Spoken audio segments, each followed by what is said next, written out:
Let's turn the cake so you see. Turn the cake so you get the one. No, because the thing is, you have to be upside down. Yeah, let's turn it. Okay. We are very proud of Victor. Okay, let's turn the cake. Yeah, that's good idea. Yeah, my fingers got in the way. Morn, you want to come in the picture? Yeah, there was a long space. Here we go. Now be sure to send us. Victor, you want to go in? Come on. You're gonna be Yeah, standing Victor, there. come on. Come, Victor. I have everyone. Vicky, Victor. guys.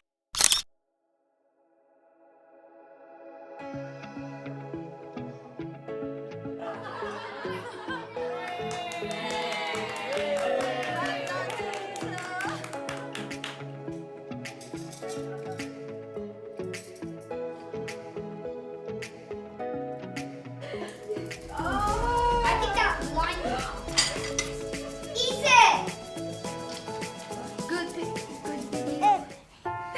She loves camera, so. It's radioactive.